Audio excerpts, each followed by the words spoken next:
This week on HomeKit News, the Tapo H110 IR blaster and hub with Matter.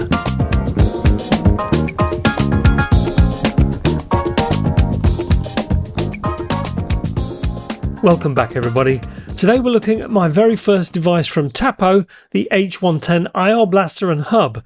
As it uses IR, you can control pretty much anything that comes with an infrared remote, like ACs or TVs for example. Tapo claim it can support over 8,000 different brands and 18 device types with regular updates to their IR database. This is Matter compatible, so it'll expose those devices to Apple Home, but it'll also work with the usual suspects via their legacy options. As you can see from the box, I purchased this from Japan, but it's also available in Europe and possibly even North America too, directly from Tapo.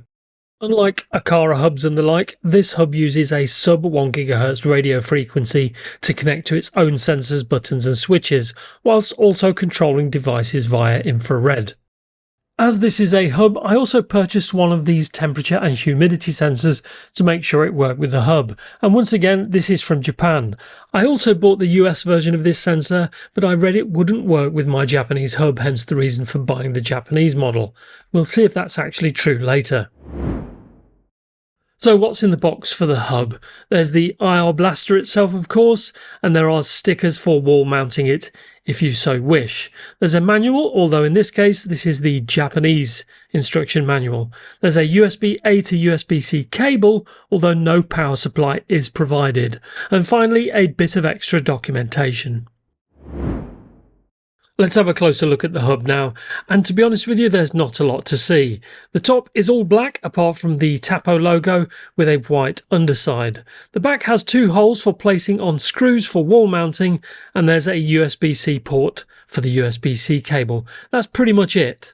Size-wise, the Tapo is 3.1 inches in diameter, not dissimilar to another Matter IR blaster, namely the Nature Remo Lapis I reviewed last October. Quickly onto the sensor now, and this is a basic temperature and humidity sensor with an e-ink display. It's powered by two AAA batteries and also comes with stickers for mounting.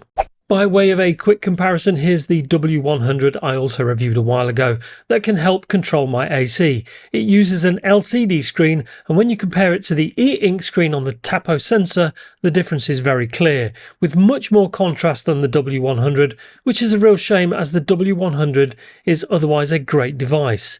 Even with the viewing angles, it's much better when it comes to the e-ink display, so maybe Aqara will release an updated version of the W100 at some point soon.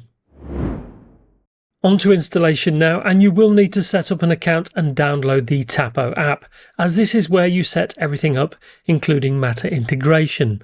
I'll start by selecting Add Device, and you can see at the top it has already discovered the hub, but I'll select it from the list anyway and just follow the on-screen instructions. With initial connection made, I now need to add it to my Wi-Fi network. That's all done now, and I just need to name it and place it in a room as standard. There was also a firmware update waiting, so if you see one, do update first.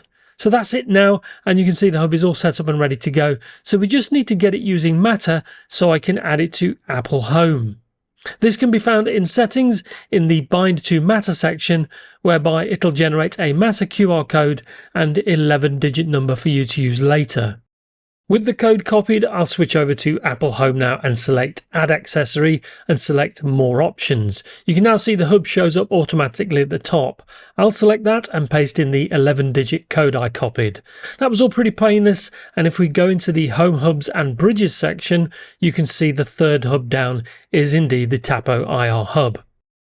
Let's go back to the Tapo app now and add the temperature sensor, and as before it's really straightforward, so just follow the on-screen prompts. The sensor is in pairing mode, so it connects to the hub using the sub 1 GHz Wi-Fi radio, and after it's all done I've just named it and placed it in a room as before. This hub can control ACs, and it does have a power cable to power it. However, on social media I did briefly mention this device I was meant to test out, which also can control your AC using Matter over Thread and without any wires. Unfortunately, I couldn't get it to work, so this is one product I'm sending back to the company, which is a real shame. Most people will probably use the Tapo to control their ACs, so I'm going to add an AC to it now, which is very simple to do. I simply tap on Connect Devices, tap the plus icon, then select IR Remotes. I just need to select the type of device it is, which in this case will be an AC of course. I then select my brand of AC, which is Daikin, and the hub then waits for a signal from the original AC remote so it can determine which set of codes to use. It quite quickly found my device, and now I just need to test the controls on the phone to see if it'll work, which it does first time. So now I can complete the setup and I'm done. As you can see from the home screen on the Tapo app, I've now added a few more devices. In addition to the AC and temperature sensor, I now have a TV remote and a fan added. If I hop over to the Apple Home app now, you can see the AC is now exposed with the basic controls. Likewise, the Tapo temperature sensor shows up as well. The fan and the TV remote are also exposed. Unfortunately, for whatever reason, Tapo exposes all these devices using IR as lights. Now, usually IR devices are exposed as a plug, which in Apple Home allows you three options: a plug, a lamp, or a fan. Not so here, unfortunately, so as you can see, the TV remote is shown as a light. Just to be clear, you aren't going to get full control of these devices via Apple Home, only basic on-off functionality, but showing them as lights is a bit of a poor decision on Tapo's part in my opinion.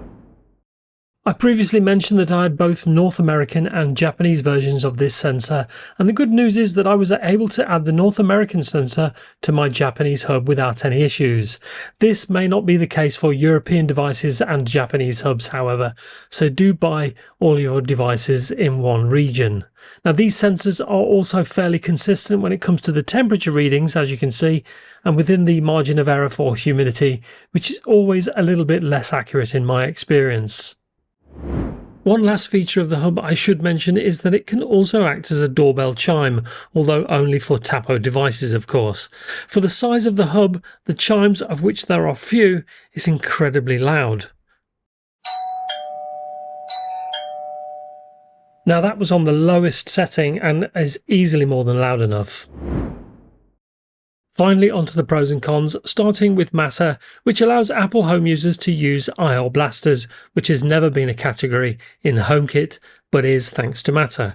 Tapo don't have that many devices compared to companies like Aqara or ZemiSmart, but if you already have one of Tapo's other hubs, this can replace it and add the IR feature as a bonus.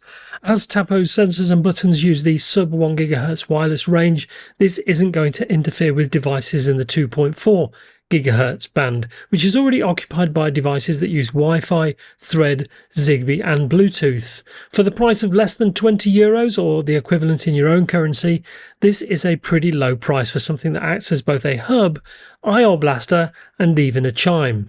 The aforementioned chime can be used with some of the brand's other devices and is actually a lot louder than you'd expect for the size. The one issue, which is probably not something they can fix, is that whilst all IR devices are exposed to HomeKit, they show up as lights, which is possibly the least useful category to represent things like TV, remotes or fans.